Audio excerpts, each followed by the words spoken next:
still in the corner of the conference room, my eyes scanning the digital board where the phrase "new financial direction" flashed like the company had just discovered eternal truth. The room buzzed with polite chuckles and nods, but I knew this was a verdict without a trial. I didn't need to hear more to understand.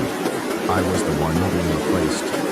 35 years in finance, 16 of them with Carter Tech, the corporation that began in a dusty warehouse just outside Dallas. I was there when we had to slash payroll to survive the 2008 crash, when banks pulled credit lines and when investors panicked. I stood in the middle, holding the line. It was always about the numbers, and not once did I let them fall out of place. Until this morning. "William, I think it's time we consider a more flexible approach," he said, dragging the word flexible like it was some kind of miracle drug. He, the new CEO, Jordan Miller, had just turned 37. Designer shirt, gray silk tie, eyes cold with confidence. He didn't have to say it outright. Every gesture told me, in their eyes, my time was over. "I understand," I replied, my voice flat like a still lake. I didn't ask why. I didn't need the fluff. They would put someone new in my place. Alex Freeman, just 30, a rising star in the fintech world. His TEDx talk on unconventional finance in the digital era had racked up over 1 million views. I watched it. Half of it was buzzwords, the other half graphs with no source data. "Will bring fresh energy," Jordan added, as if offering a divine gift. "We need people who speak the language of modern investors." I nodded slightly. No argument, no congratulations. The meeting dragged on for another 20 minutes. No one mentioned me. No thank you, no farewell, no plaque. Just a single line on the bulletin. CFO position update. I returned to my office while the others were busy discussing strategic restructuring. The room I once called my trench was now empty, lit by a soft glow falling on an old leather chair. I opened the drawer and pulled out a brown leather folder, a gift from my wife Evelyn when I was appointed CFO in 2007. Inside was a faded photo of our family at Lake Tahoe. Next to it, the small pendulum clock I used to time meetings. My entire professional life now fit into a single cardboard box. On the way to the elevator, I saw Megan, my head accountant for 10 years. Her eyes were red. "Are you really leaving, sir?" I forced a smile. It's just part of the cycle. But deep down I knew this wasn't just a cycle. They didn't want me there because I didn't speak the language they craved. Polished data, flashy reports, and numbers that knew how to perform. I walked out of the building without looking back. The Dallas sky wasn't sunny that day, nor was it gray.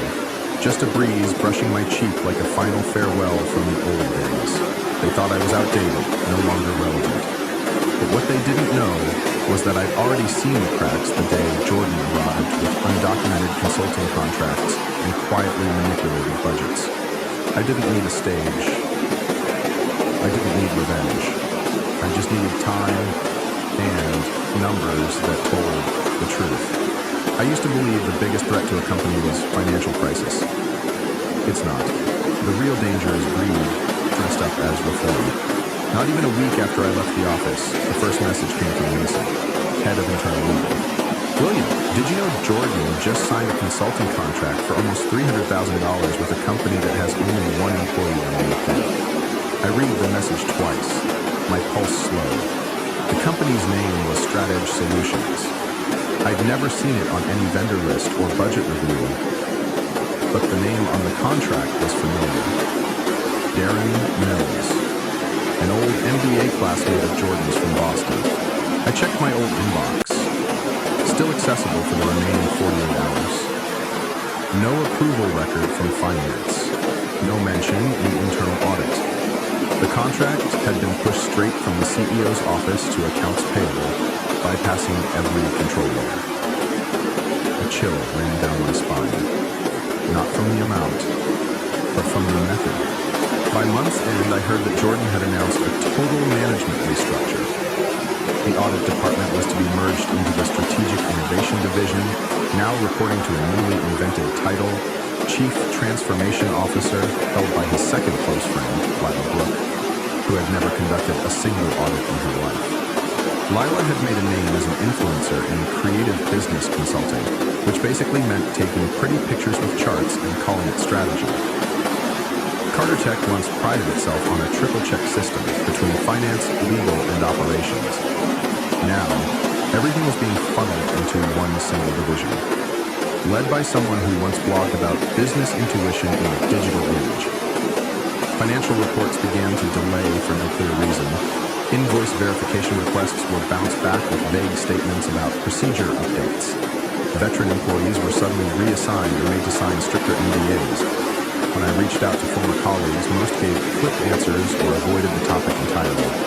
I understood. They were scared. I began to see a pattern I'd known too well, a system of new faces, inserted methodically, stripping away controls to redirect the flow of money. But it all came into sharp focus when Julia, a mid-level invoice processor, messaged me discreetly. William, I'm not sure I should be saying this, but there have been a bunch of invoices from a company called Delta North, each over $80,000.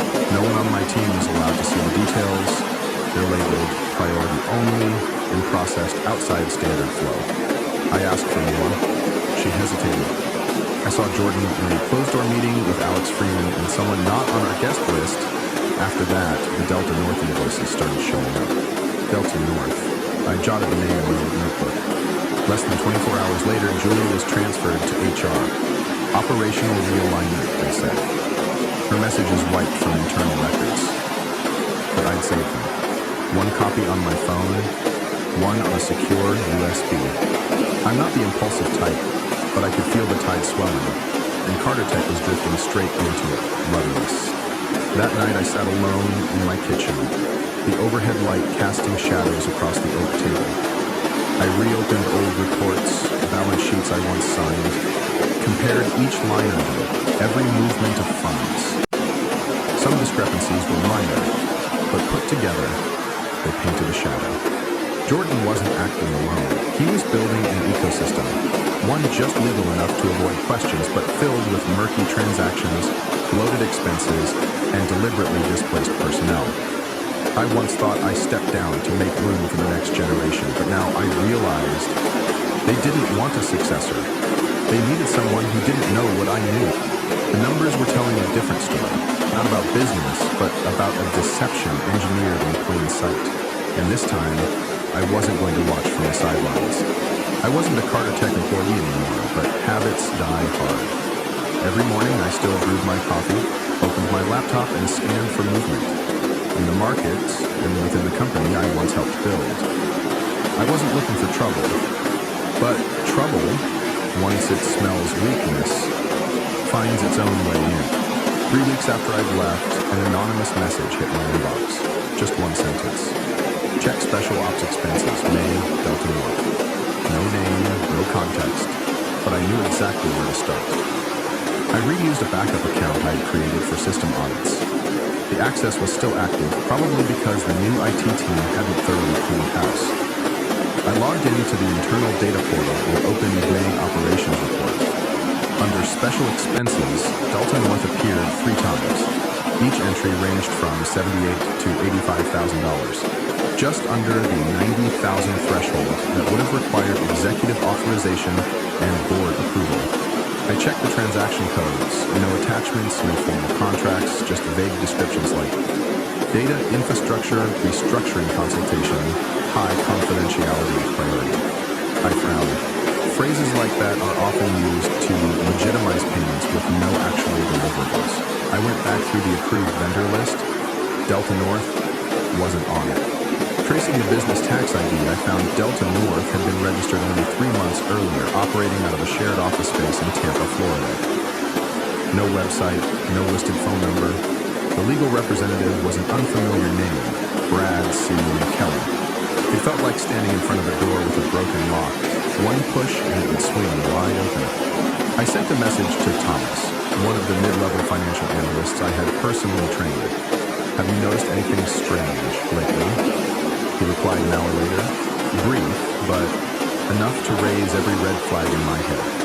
I've been locked out of all Delta North transactions. Orders from the top. They labeled it strategic confidentiality. But I saw one invoice. No deliverables, just a wire transfer. There couldn't be just one company like that. I went back to reports from February, the month Jordan took over. Back then, things already felt off. Now, with sharpened awareness, everything clicked into place. Aside from Delta North, 3 other names kept popping up. Cobalt Metrics, Everwind Technologies, and Linux Bridge Partners. All 3 shared strange commonalities. No signs of activity before this year. All invoices stayed below 90,000. Descriptions were vague, with no delivery files. It took me 2 nights to dig deeper. Data from business registration databases showed all 3 companies were tied to the same accountant, a woman named Elise Warren. That name wasn't unfamiliar. She used to be in legal compliance at a startup Jordan had helped run 3 years ago. The link was too obvious, but there was still one missing piece. I called Brian, an old friend who worked at a commercial bank that once handled Carter Tech's investment flows. I asked about the wire trails to this cluster of companies. He paused for a moment, then spoke quietly.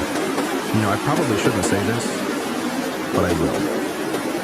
Some of those payments were routed through temporary accounts in Caymans, then moved into digital wallets that are almost impossible to trace. The pattern matches a soft-core green scheme we flagged to the Treasury last year. My pulse shifted. The pieces began to align. This wasn't just a rogue operation, it was a system. When I hung up, one thought echoed in my mind. They didn't just want to replace me, they needed me gone. So no one would ask the right questions. But I had seen too much to walk away. What I didn't know then was that what I was about to uncover wouldn't just shake Carter Tech. It could take down people who thought they were untouchable at the very top. I knew I couldn't barge into a board meeting, slam the table, and shout, "They're bleeding the company dry." That would only paint me as the bitter old guard who couldn't let go. No. If I wanted to expose Jordan and his crew, I had to play their game. Only better. Before officially stepping down from Carter Tech, I had prepared for this. Part instinct, part alien, my late wife, who used to say. If they try to silence you, leave your voice somewhere they'd never expect. I began by restructuring the backup system weeks before Jordan took over. Officially, it was a data security upgrade, but in reality, I embedded a shadow protocol. Any transaction above $50,000 would automatically generate a copy on a secondary server located at our satellite office in Boise, a place none of the new team paid attention to. From there, every shady payment that passed through Delta North, Cobalt Metrics, or any other strategic partner was silently preserved, byte for byte. Next, I asked Tyler, a clean-cut intern passionate about cybersecurity and blissfully uninvolved in internal politics, to build me a hidden admin channel. Once I left, my main account would be disabled, but this secondary access, with full read-write permissions, would give me a backdoor to monitor activity without being detected. Tyler thought it was an advanced exercise. I didn't say otherwise. For the last 6 months, I stayed late in the office each night. Under the soft light of my desk lamp, I sifted through reports, spreadsheets, and digital invoices. I didn't print a thing. No physical evidence. I built an encrypted archive in the cloud, hidden inside a file labeled as a non-profit financial outreach project, something no one on the new team would bother opening. I didn't just store transactions, I cross-referenced. I looked at the timing of Jordan's contract signings, suspiciously aligned with staff changes or flashy internal announcements. Each transfer was camouflaged by distraction, a motivational speech, a flashy video on digital transformation, or a company-wide culture session. But what truly set off alarms was the link between these payments and the disappearance of veteran employees. 7 people from the old finance team were gone within 3 months. 1 moved into a completely unrelated field. 2 vanished from LinkedIn. 1, rumor had it, was in therapy for workplace trauma. I started building a visual map, noting their roles, responsibilities, and the moment they exited. The pattern was chilling. Each had access to approval chains, the very systems that validated suspicious expenditures if no one dared question them. I sent a dummy email to myself, titled Weekly Audit Report, with a hidden file embedded inside. That file was programmed to automatically send to 3 addresses: a trusted investigation finance journalist, an independent attorney who specializes in corporate fraud, and a backup contact at the SEC, if I didn't enter a passcode within 72 hours. I also left behind one final marker inside the company. An old policy memo I had authored, clearly stating that any expenditure over $70,000 required sign-off from all 3 departments: finance, legal, and audit. I re-signed that memo 3 days before stepping down as CFO. Proof that the policy once existed and that they had deliberately bypassed it. I still remember that final afternoon before leaving the office. Jordan shook my hand with a smile thinner than paper. "Hope you enjoy the next chapter of your life, William," he said. I simply replied, "I sleep best when books are balanced. Hope you do too." I didn't need to shout. I didn't need a dramatic exit. What I needed was precision and timing. Everything had been put in place. The evidence was scattered across systems, just waiting to be linked. The only thing I didn't yet know was who on the executive board had their hands deepest in this, and whether I had any allies left. I looked at the clock, 2:00 a.m. sharp. I locked the first investigative archive and logged the access trail. On the screen, the money flow from Carter Tech to the shell companies formed a web, but I wasn't afraid. I had spent my entire career preparing for this moment. The battlefield wasn't in the boardroom. It was in the spreadsheets, the small cells only the patient could decode. And I, William Grant, once labeled too old to adapt, was the one letting the numbers speak. I thought leaving quietly would be enough, that if I didn't stir the waters, they'd let me fade into obscurity. But I had underestimated Jordan, and even more the way modern power plays out.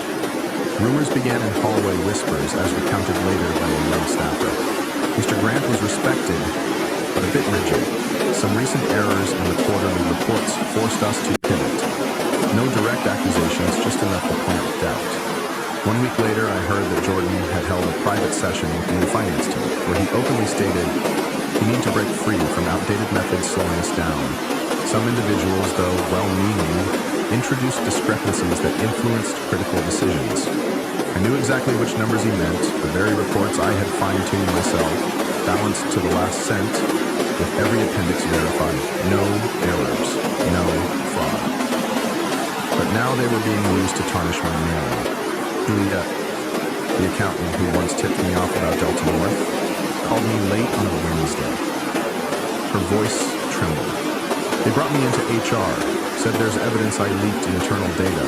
I denied it, but they made me sign a new NDA, longer than my employment contract. I asked, "Did you sign it?" "Yes, if I didn't, they would have suspended me immediately." A pause. Then Mai threatened to report me to the state ethics board if I contacted anyone from the old team. "How many people are on that list?" I asked. "I don't know, but it seems like they're watching everyone who ever worked under you." I set the phone down, leaning back. Every move I'd made was expected. Jordan wasn't just cleaning up. He was scrubbing out anyone who might say something decent about me. The next morning, I opened my personal email.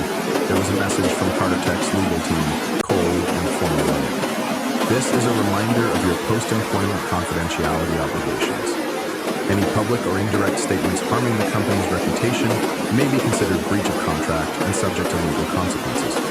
Below it, a link to a revised NDA, one I had never signed. I chuckled softly. They were playing a shadow game, betting I'd folded the threat of lawsuits and back off before the truth came out. But what they didn't realize, I didn't need to say a word. I just had to stay quiet and let the numbers keep talking. That afternoon, I met with Thomas, the one who first flagged the fake invoices. We picked a cafe on the outskirts of town, somewhere anonymous. He arrived 10 minutes late, tense. They moved me to the data analytics division, stripped all access to raw financials, he said. At first, I thought it was restructuring, but when I asked about the June expense breakdown, Lila herself summoned me, told me if I kept poking around, I'd be out. She knows you've been in contact with me? Thomas nodded. I didn't blame him. I knew what kind of system Jordan had built. It wasn't designed to grow a business, it was built to manage fear. Stripping access, tightening NDAs, weaponizing gossip. He didn't need to threaten anyone, he just suffocated dissent. That night, I went home and opened my encrypted archive. Some evidence was still inside the system. Some sat on an external drive. The most sensitive pieces, uploaded to a secure third-party server. Decrypted, only with a passphrase only I knew. I added a short note to the main file. If I'm falsely accused, start here. I knew more blows were coming.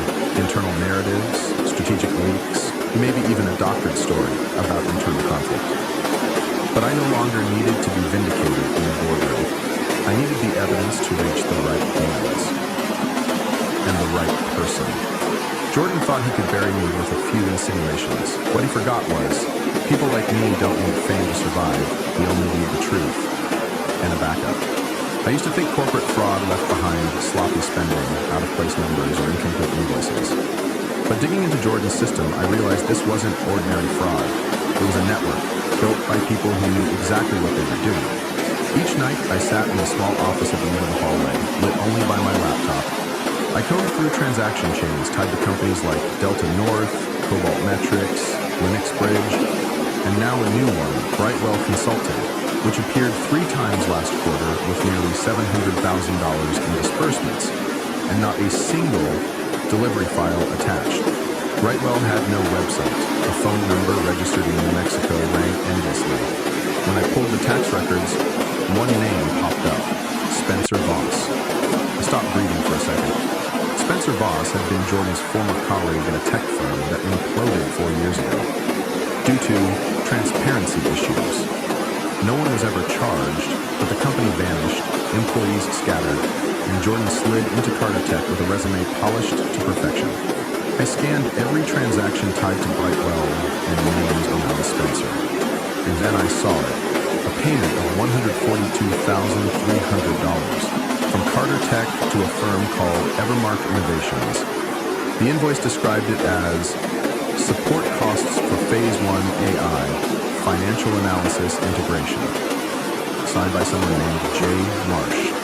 No one named Jay Marsh appeared in any employee list, but the company's name, Evermark, eerily matched the Nevada registered business created just 3 months prior.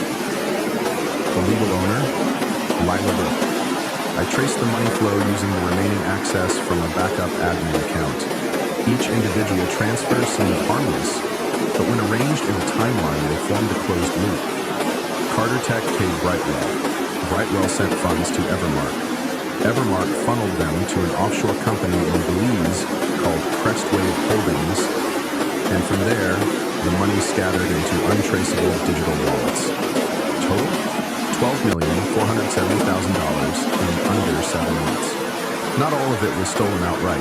Some was masked through side projects, fake conferences, or so-called digital transformation trainings no one remembered attending. But at least 70% of the spending was fake. No product, no outcome, no handover files. It took me 3 days to assemble everything into a working system. A diagram of intercompany relationships, payment chains, and timing that coincided with waves of layoffs and restructurings. The part that chilled me wasn't the amount, it was the precision. Whoever orchestrated this knew every loophole in our audit policies, every approval threshold, every blank space in the process I once helped design. They didn't break the system, they bent it, silently and expertly, the way water seeps through cracks before it takes down the foundation. I encrypted the full set of files and stored them on 3 secure hard drives.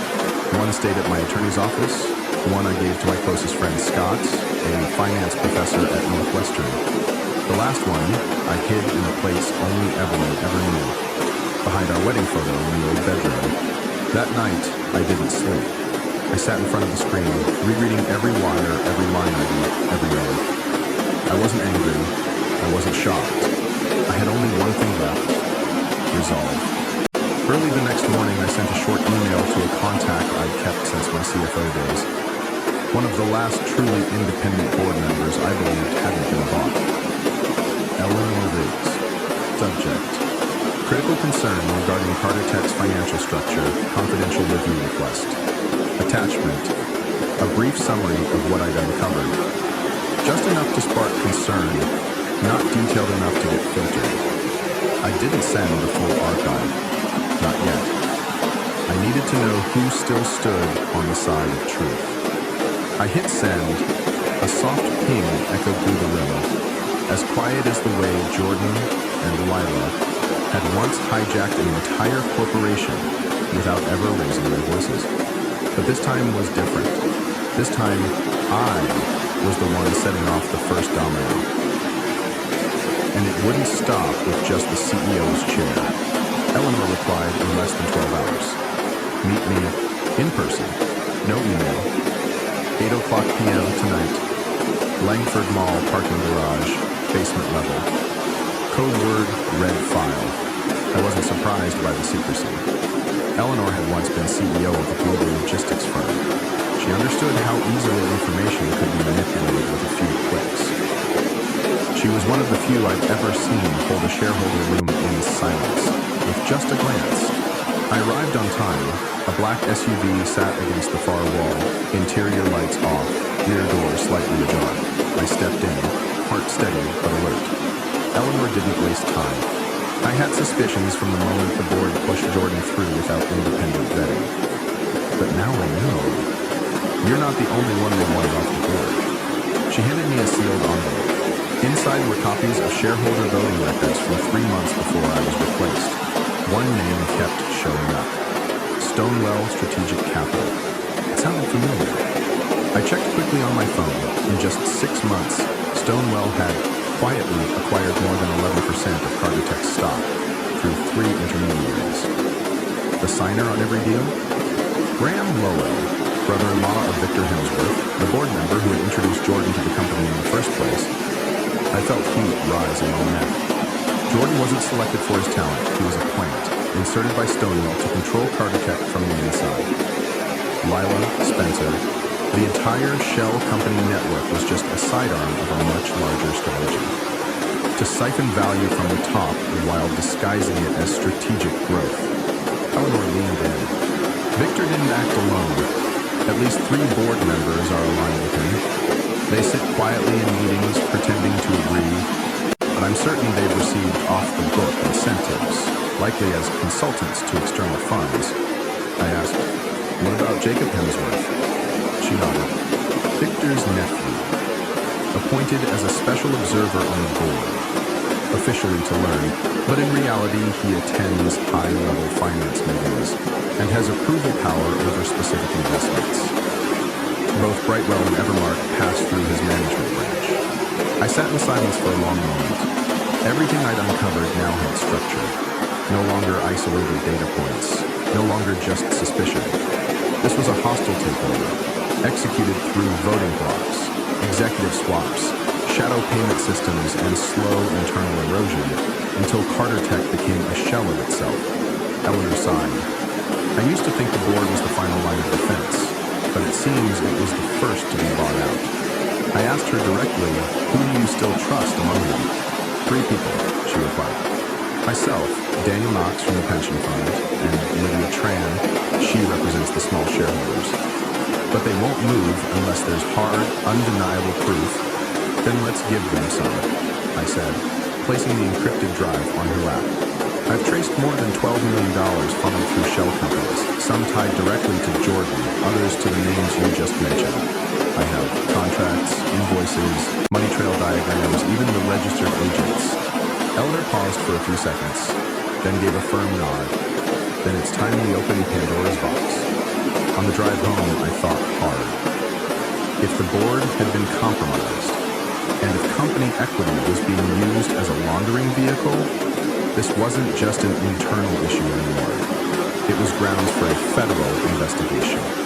I pulled out my phone and scrolled to an old contact, Roger Keene, a former financial investigator now with the SEC. He once told me something I never forgot. No company collapses because of an error. They collapse when people think no one will check twice. I hit call. 4 rings. A deep male voice answered, Roger. I spoke clearly, without flinching. William Grant. I've uncovered a shell company network over 12 million in suspicious transfers and proof that Carter-Tech's board has been compromised step by step. You've got 30 seconds to decide if you want to hear the rest. A deep breath, then Roger answered, I'm listening. And I knew then, if I wanted to bring down a corrupt system rooted this deep, I couldn't just go after names. I had to go after the structure, the network, and the people who thought they were safely on the sidelines, but unknowingly held the keys. After meeting with Eleanor, I began executing the plan. Not a single step was rushed. Every move was calculated, like performing surgery in the dark. I split the full archive into 3 parts. Each was enough to raise suspicion, but if anyone tried to delete or ignore it, their intent to cover it up would be obvious. I chose 3 recipients. Daniel Knox, the pension fund rep, who had consistently challenged unclear expenditures since Jordan took over. Lydia Tran, the only independent board member who had questioned Lila Brooks' appointment without a public resume. And finally, Eleanor Riggs, who was willing to meet me in a basement just to protect a name. I wrote 3 separate emails, each with an encrypted attachment protected by a different password. I didn't send them right away. Instead, I set an auto-scheduler. 9 o'clock IM Monday. Unless I entered a cancel code 72 hours beforehand, the emails would go out. If, by the deadline, I had disappeared, physically or legally, the truth would still be released without interruption. Next, I needed an inside trigger, someone who understood how the system worked and had the position to activate a mandatory internal investigation. That person was Bethany Myers, a senior manager in audit. She was the first to send me a congratulations card in 2007 when I became CFO, and the last to stand in the hallway watching me leave, box in hand. I texted, Bethany, I need 20 minutes. Meet me at Corner House Cafe, far corner table. This isn't just about me, it's about Carter-Tech. She arrived 5 minutes late, dark circles under her eyes, her voice tired. You know, they just replaced the storage system. They're calling it an upgrade, but all the old access has been revoked. I can't even open last year's budget reconciliation files anymore. That's exactly why I need you, I said, handing her a thick envelope. Inside was a whistleblower letter, prepped by my attorney, containing only information Bethany had legal access to in her role as financial oversight. If you submit this to the head of audit, they'll be forced to launch a preliminary review. If they refuse, you can escalate to the Ethics Oversight Committee under company policy. And if they retaliate, the whistleblower protections kick in. She stared at me. They'll know it's coming from you. No, I replied firmly. I'm just the source. This letter is yours. From your legal authority. If you walk away, I'll understand. But if you send it, it could be the spark. Bethany stayed silent for a long moment, then nodded, slowly but firmly. I'll send it. But you have to promise. If this gets too big, you won't stay quiet. I rested my hand on the envelope. I've been quiet long enough. After parting with Bethany, I activated the final component of the plan, the Dead Man Trigger. An automated system that would send all raw data, transfer maps, legal documents, and investigative reports to 3 places. An investigative journalist at the Financial Ledger, a federal attorney who formerly worked at the SEC, and a retired audit supervisor from the Department of the Treasury. I reset the timer. If I didn't log in and enter a delay code within 48 hours, everything would launch simultaneously, with no way to stop it. No turning back, no way to erase the trail. I wasn't seeking fame, and I didn't need gratitude. I only wanted one thing, for the truth to be told and heard by those who could change something. Before bed, I reopened the Carter-Tech files. The first page was the 2008 balance sheet, my first year as CFO. Below the final line was a handwritten note I'd once scrawled in blue ink. Integrity isn't a strategy, it's the foundation. I stared at it for a while, then closed the book. The game had begun, and this time, I wasn't playing alone. 6 weeks after I set the auto ascent system, an email quietly arrived in my backup inbox. Subject line, "It started." Sender, Eleanor Riggs. Before I could open it, my phone rang. It was Bethany. "You need to turn on the TV," she gasped. "Every major financial channel is leading with it." I switched to CNBC. The red ticker sliced across the screen like a blade. Heart attack under federal investigation for alleged internal embezzlement. Multiple executives suspended. A reporter appeared, voice crisp. "In a stunning development this morning, the Securities and Exchange Commission has opened an investigation into alleged financial misconduct at Carter Tech. According to internal sources, 3 top executives, CEO Jordan Miller, CFO Alex Freeman, and Innovation Director Lena Brooke, have been suspended immediately pending preliminary charges for routing funds through shell corporations." I stood frozen as footage showed Jordan walking out of the building, pale-faced, surrounded by security and cameras. It was the first time I'd ever seen him without control. No slick words, no confident posture. Just a man at the edge of collapse. Less than 3 hours later, the board released a press statement. All executive powers of the 3 were suspended, an independent forensic audit was launched, and full cooperation with federal authorities was pledged. But what mattered more were the names that disappeared quietly in the background. Victor Hemsworth, the man who brought Jordan into the company, resigned that same night. Jacob Hemsworth, the one orchestrating shady investments, stepped down from his special observer role and vanished from internal systems. 2 other silent faces from finance meetings were now named in the investigation for indirect approval of unexplained fund flows. Within 4 days, Carter Tech held a press conference. Acting Board Chair Daniel Knox addressed the media. "We take full responsibility for our failure in oversight. A portion of our leadership exploited the trust in internal systems for personal gain. However, let me be clear. Small shareholders, pension funds, and employees will not suffer as a result." He outlined a comprehensive restructuring plan. Freeze all contracts with companies under investigation. Revoke data access for the former executive team.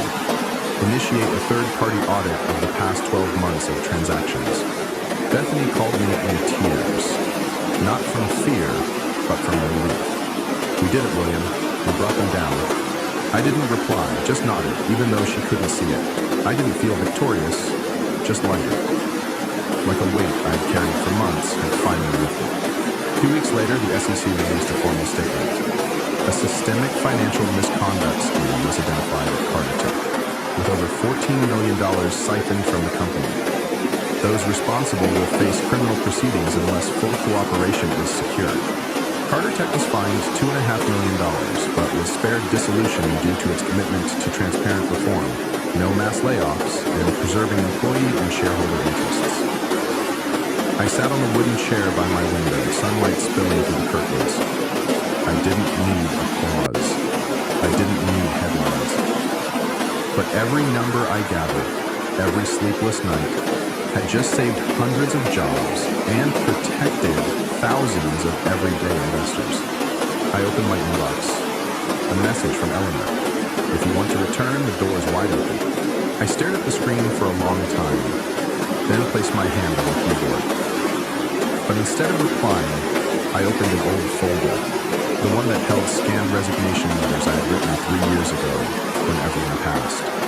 Now I understood why I had never sent them. The story wasn't over, but my part in it might be. 6 months after Carter Tech announced its restructuring, I stood in the wooden yard behind my newly built cabin in the Appalachian Hills, coffee in hand, eyes fixed on the mist rolling over the Blue Ridge Mountains. No traffic, no meetings, no last-minute print errors, just birdsong and the scent of pine in the crisp air. I didn't go back. Even though Daniel Knox called twice and Eleanor texted to say, "The company needs someone like you to help rebuild the audit structure," I still declined. I had helped guide Carter Tech through the storm, but I no longer wanted to live within glass walls, where every word was filtered through layers of power and corporate polish. I sent a short email. "Thank you for the invitation, but I believe true value isn't in starting over, but in letting the next generation build on a clean foundation. Wishing you strength." As I hit send, I knew I'd reached the end of the chapter, not because I was tired, but because I had done what needed to be done. 3 weeks later, I accepted an offer from an old friend of Evelyn's. She ran a small nonprofit that helped formerly incarcerated women reintegrate into society. The place was in chaos.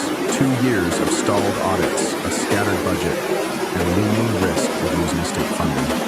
"We don't need someone brilliant," she said. "Just someone who can make the numbers line up." I nodded. "That's been my job for 30 years. I started small, categorized expenses, traced fixed costs, mapped out the next year's budget. Every night I came home, opened the federal tax map, looked up grant codes, and read nonprofit audit laws. No shareholder pressure, no hostile boardrooms, just honest numbers and people trying to do the right thing without the right tools. Oddly enough, the further I got from corporate life, the clearer my work became. One afternoon, I ran into Julia, the young accountant who first flagged Delta North's invoices at a local community seminar. She had become a school district accountant. "I couldn't stay at Carter Tech," she said. "But because of what you did, I realized I wasn't the only one who looked at those reports and said, something's not right." I smiled and asked, "You still balancing by hand?" She nodded brightly. "I've added a new rule. If a line item makes me itch, I don't let it slide." That evening, I opened the old leather folder Evelyn had once given me. Inside was the letter she wrote the year I became CFO. "William, some people say honesty is a choice, but for you, it's breath itself. Don't ever let them convince you that integrity is a weakness." I folded the letter and slid it into the drawer. The next morning, I drove to the community center, where I was helping install a new accounting system. As I entered data, a young woman walked over hesitantly. "Were you a CFO?" she asked. "At a big company?" I nodded, not saying much. She continued, her eyes curious. "They say you gave it up to work here because you believe numbers have ethics. Is that true?" I looked at her. A simple question, but it struck deep. "Yes," I said, "because finance isn't just math. It's a language, and like any language, when used right, it tells the truth." She nodded and returned to her desk. I kept typing. The screen filled with simple figures. Meal stipends, learning materials, legal aid. Nothing flashy, but every number was clean, clear, purposeful. No need for polish. At day's end, I stood outside the center, the evening sun stretching across the mountain range. I took a deep breath, my heart weightless. The world may change, the systems may change, but one thing never goes out of style: integrity. And wherever someone still believes in the truth, there is still hope. William's story is a powerful reminder that in today's chaotic world, ethics and integrity never go out of fashion. Though sidelined, slandered, and isolated, he held firm to his principles, using patience and precision to dismantle a deeply rooted web of corruption. William didn't seek glory. He chose quiet, meaningful work in a peaceful place. In an era where trust is fragile, people like him are the foundation of hope. What do you think about William's choice? Does integrity still have a place in today's world? Share your thoughts in the comments, and don't forget to follow the channel for more inspiring stories about family and life.